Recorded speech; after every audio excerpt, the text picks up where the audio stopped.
Merle. Chaque matin, c'est la même chanson. Ce sont les oiseaux qui réveillent Guilou. Et quels oiseaux? Des oiseaux bavards et arrogants. « Allez, chou, chou, bande de voleurs !» C'est la voisine qui chasse les merles voraces qui viennent dévorer la pâtée de son petit chat. Guilou va rejoindre sa tante Augusta près de la rivière.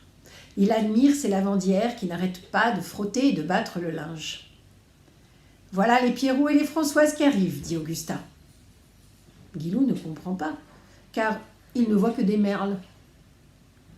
Il demande à Augusta « C'est qui les Pierrot et les Françoises ?»« Tu sais, depuis que je viens ici, je sais que les merles noirs sont des Pierrot et les femelles des Françoises. » Guilou pense qu'Augusta lui raconte des histoires et il n'en croit rien.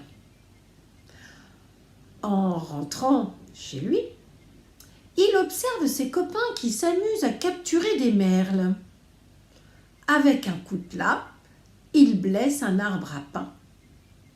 La sève qui s'écoule est d'une colle bien épaisse. Ils en badigeonnent une branche d'arbre. Lorsqu'un merle s'y pose, il ne peut plus s'envoler. Guilou gronde ses copains et libère les merles de ce piège. C'est une tâche bien difficile.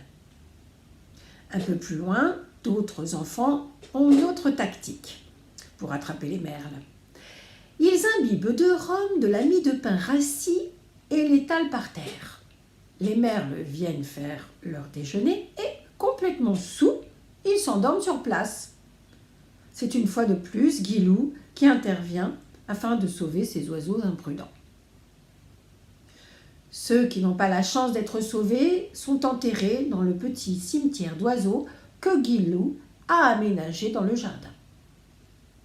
De sa chambre, Guilou entend les cris de détresse des oisillons et de toute la tribu des merles.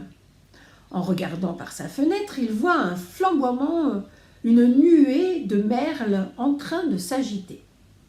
Mais que se passe-t-il donc? Il s'approche. C'est un oisillon qui est tombé du nid et il ne s'est pas encore volé. Le chat de la voisine n'est pas bien loin.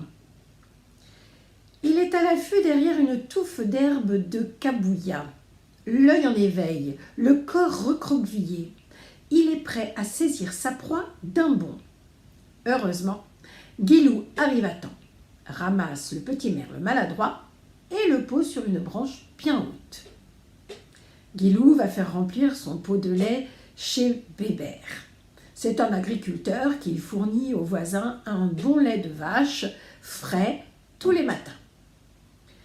Guilou traverse un enclos car cela lui fait un raccourci. Là se trouve Blogodon, un taureau à mauvais caractère qui ne veut voir personne. Guilou est habillé de rouge. Quand Blogodon l'aperçoit, il frotte une patte avant sur le sol, comme pour prendre son élan, et fonce à toute vitesse sur Guilou. Guilou prend ses jambes à son cou et s'enfuit comme il peut. Mais le taureau est plus rapide et s'approche dangereusement.